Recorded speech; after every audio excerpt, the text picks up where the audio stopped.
Now understand there are several states in the union, Florida being one of them, where you can't change the price of the service contract. The price is registered as an insurance product with a state.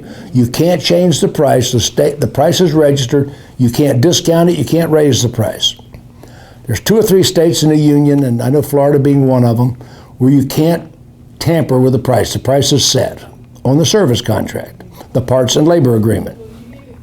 But most of the other states, fair market value prevails. In other words, you can sell the service contract, the parts and labor contract, the parts and labor enrollment program. You can sell that for whatever the customer will pay and whatever the bank will finance. You know, that's the only thing holding you back. This is what the bank will finance. This is what the customer will pay. Fair market value, it's the Wild West. But I'm telling you right now, you need to have a set price on your service contracts, no matter what state you're in. And what I mean by that is in most states, service contracts are negotiable. But don't gouge the consumer. Don't get too tricky with it. Now, deceptive trade practice laws come in several flavors. In most states, deceptive trade practice laws is anything that is deliberately designed to confuse the customer. That is a layman's term. Deceptive trade practice, any process or technique that is deliberately designed to confuse the customer or mislead the customer is a deceptive trade practice. You don't need to lie, cheat, sneak, deceive, misrepresent, sleight of hand to sell cars. Everything we do can be done in a full disclosure, ethical. You know, you can do it with persuasion and finesse. You can sell. You are a professional mind changer. That's what an F&I manager is. I'm not the business manager, by the way. So anyway, when you are presenting the products to the customer, you know, remember this, the products have great value to the consumer. They can save people's lives economically. Well, yeah, it's high priced. Okay, it's high priced. But if they ever use it, it'll save their lives economically. So don't get all moral on the price. We're in a business of selling high priced things. That's what I do. You know, excuse me.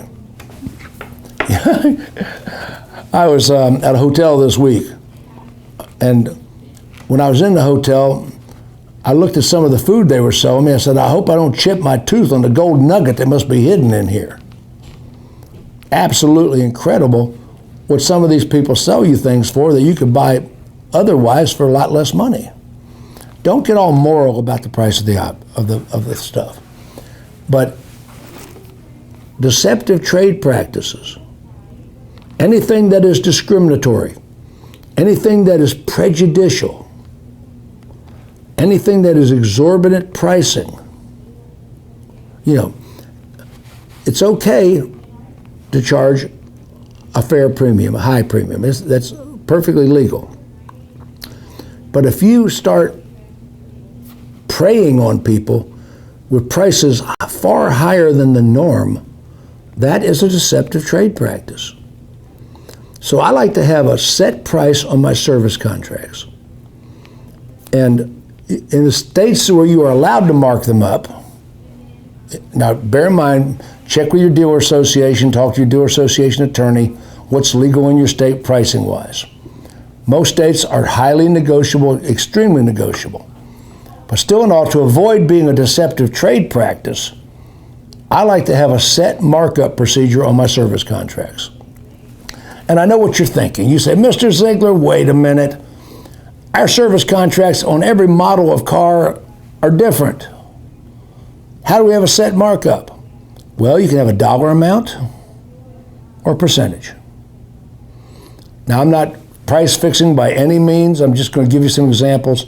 Let's say that you agreed we're going to mark up service contracts 40%, 50%, 100%. Whatever percentage you say we're going to mark them up. Now, that doesn't mean you can't negotiate down from the starting price. Everybody see what I'm saying?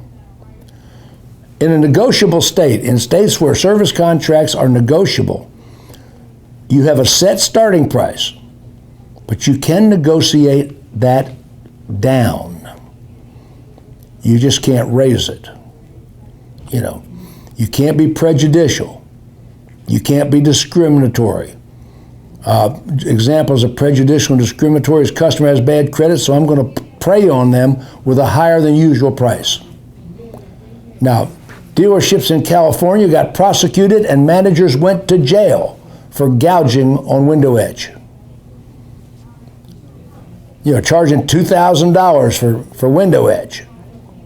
And to non-English speaking people and people with poor credit, you cannot prey on people prejudicial or discriminatory. Even if they have poor credit, you can't mark their service contract way up to, or your gap if it's a product you can price, or your window edge, or your tire and wheel, anything like that. So you can't be discriminatory, you can't be prejudicial, you can't gouge the customer on the price. Just can't do it.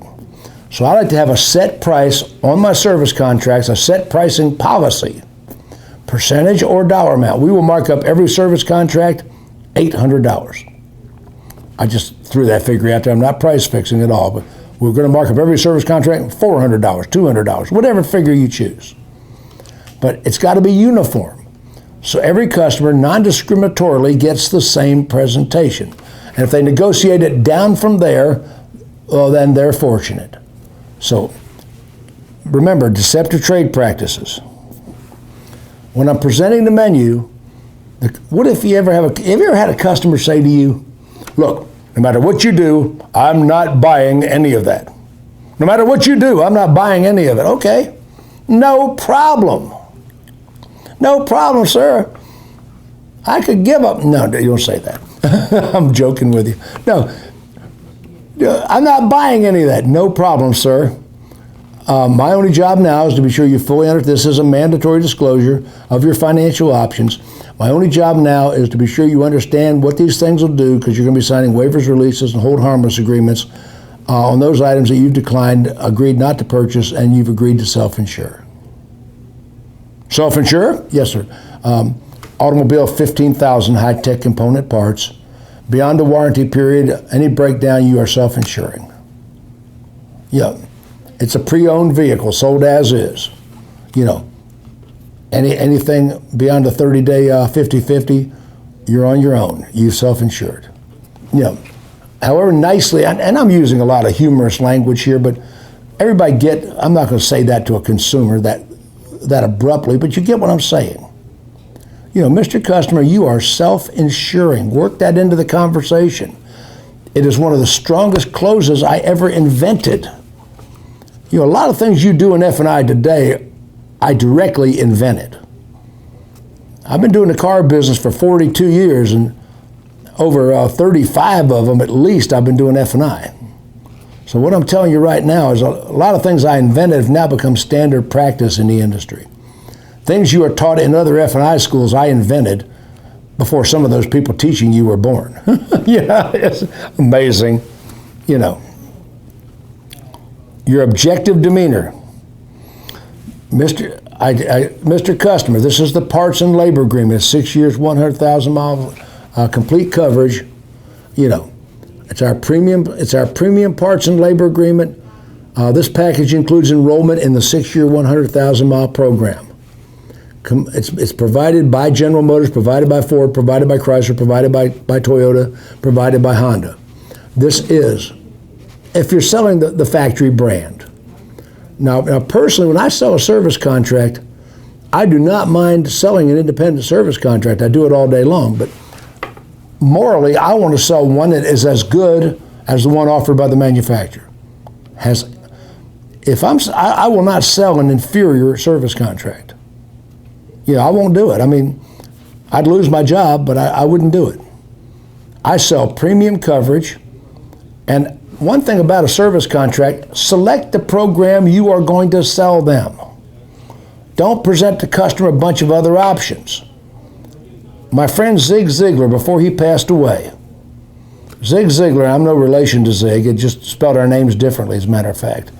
But I knew Zig fairly well from the Speakers Association. I saw him at all the conventions. We always had a conversation, ate lunch together on several occasions. Zig Ziglar used to say, a confused mind buys nothing.